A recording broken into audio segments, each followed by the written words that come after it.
सही समय पे आए हो कबीर। मैंने अभी अभी रावण दहन किया है।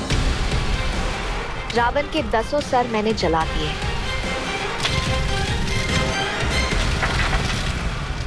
पूजा, तुम्हें जो सही लगा तुमने वही किया।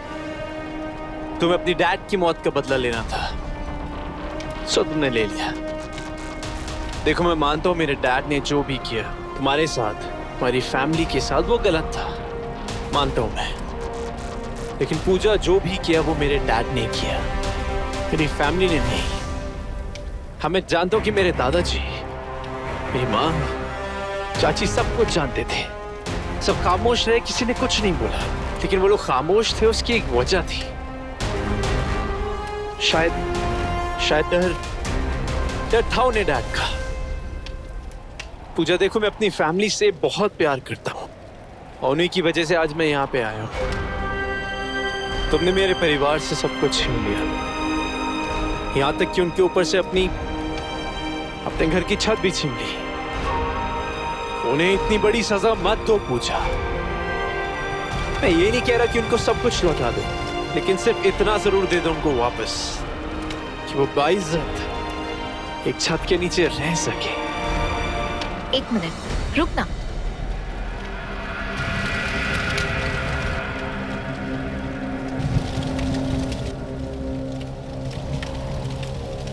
पता नहीं था ना कि तुम यहाँ भीख मांगने के लिए आ रहे हो। अब यहाँ कटोरा भी नहीं है, वरना वही हाथ में थमा देती। तो इसी से काम चला लो।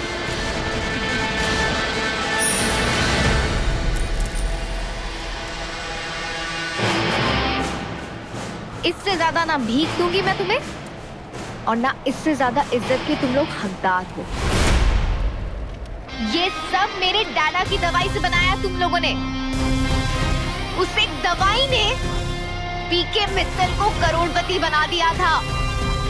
तो ये सब मेरे डैडा की वजह से बना है, मेरे डैडा का है, इसलिए ये सब मेरा है। इतनी जल्दी इतना सारा घमंड पूजा शर्मा, हाँ? कि यहाँ तक भूल गई कि जिस घर की छत के नीचे तुम खड़ी हो मेरे डैड ने नहीं, मेरे दादू ने बनाई थी, और ये सब मेरा है। इसे मैं वापस लेके रहूंगा। वो तुम्हारे दादू सब जानते थे, वो जानते थे ये दो बच्चियां अनाथ हो जाएंगी उनके बाप के बगैर, फिर भी वो चुप रहे। तुम्हारी वो पागल माँ, वो जानती थी कि हमारे लिए हमारी माँ और हमारा बाप दोनों ही हमारे डैडा है। कौन सी माँ ऐसा करती है? और वो तुम्हारी चाची, 36 तरह के नाटक करा लो उनसे, लेकिन वो अपने मतलब की बात जानती है। जानती थी वो कि अगर उन्होंने कुछ बोला तो घर से बाहर फेंक देंगे उन्हें, इसीलिए वो चुप रही। और तुम इन लोगों की तरफदारी कर रहे हो? किस मुंह से? किस मुंह से कबीर मित्तल? पीके मित्तल ने तो सिर्फ मेरे डैडा को जलाया था, लेकिन इन लोगों ने सालों साल तक उस पीके मित्तल को बचाया है। हर रोज अगर मेरी चौखट पे आगे माथा रगड़ रगड़ के भी वो लोग भीख मांगेंगे ना, तब भी 7 जन्म तक सिवाय मेरी जूती के नोक के उन्हें कुछ हासिल नहीं होगा। कुछ नहीं मिलेगा उन्हें, ना इस घर की चौखट का 1 इंच, ना ही उस कंपनी से 1 इकानी, कुछ नहीं। जाओ, जाके बता दो अपने मित्तल परिवार को, पागल कुत्तों में खैरात बांट दी है पूजा शर्मा ने, लेकिन मित्तल परिवार को एक दमड़ी भी नहीं। बस पूजा शर्मा, शैतान के साथ रह रहे के ना तुम भी शैतान होती जा रही हो। मैंने कभी नहीं चाहा था कि कोई भी इंसान मेरे पापा जैसा बने, लेकिन तुम अब पूजा शर्मा नहीं, पीके मित्तल की भाषा बोलती जा रही। अभी भी वक्त है, सुधर जाओ। छोटे मित्तल साहब, मेरी आबादी बर्बादी मैं देख लूंगी। बेशक, लेकिन आज की तारीख ना तुम नोट करके रख लेना। याद रखना, एक आदमी आया था जो तुम्हें आईना दिखाने आया था, एक मौका देने आया था तुम्हें, तुमने वो भी खो दिया। निकल जाओ, निकल जाओ। भगाना चाहती हो तुम मुझे यहां से? जा रहा हूं मैं, लेकिन बहुत जल्द वापस आऊंगा। सबको वापस लेने आऊंगा तुमसे। परिवर्तन ही संसार का नियम है, ये बात हमेशा याद रखना। और ये वक्त बहुत जल्द बदलने वाला है। मैं आऊंगा, वापस आऊंगा। निकल जाओ।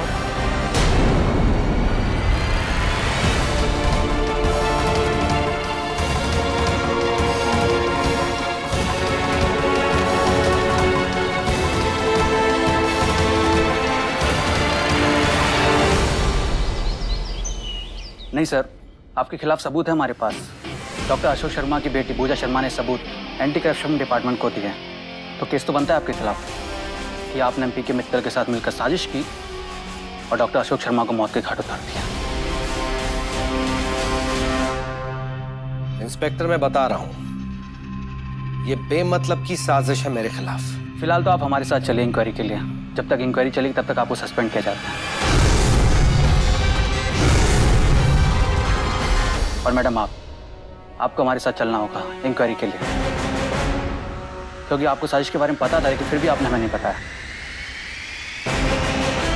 ये लड़की तो भूत बन के हम सबके पीछे पड़ी है, एक एक करके सबका शिकार कर रही है। सो मैं कबीर मित्तल, मैं राघव अंकल को काफी वक्त से जानता हूँ और मैं ये जानता हूँ कि कोई फायदा नहीं कबीर, इंक्वायरी के लिए तो मुझे जाना ही पड़ेगा। हमें अभी इसी वक्त इस घर को सील करना होगा। आप लोग जल्द से जल्द इस घर को खाली कर दीजिए।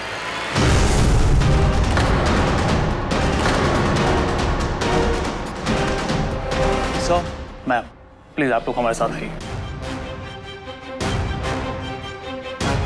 चलो उर्वशी।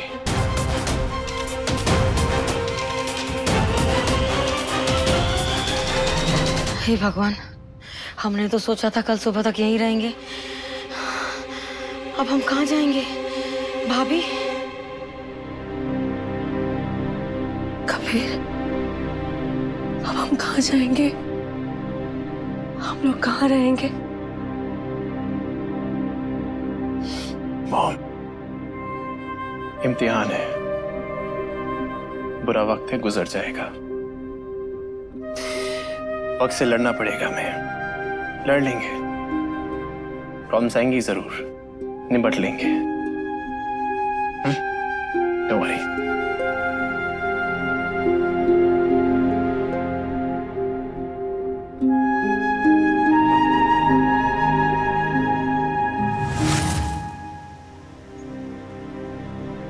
अरे शहर में सब हमें जानते हैं, कोई ना कोई तो आसरा दे देगा बेटा।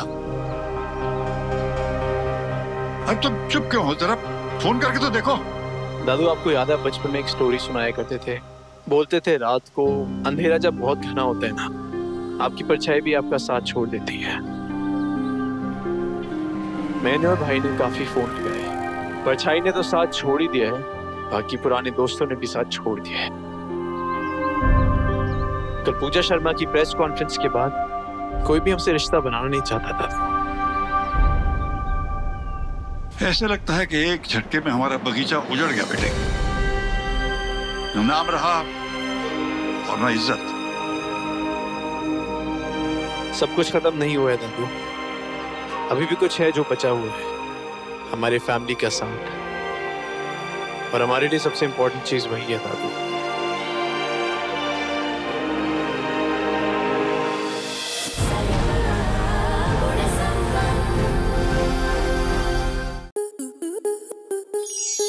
स्टार प्लस के ऐसे ही और बेहतरीन लम्हे देखने के लिए सब्सक्राइब करें हमारे YouTube चैनल को।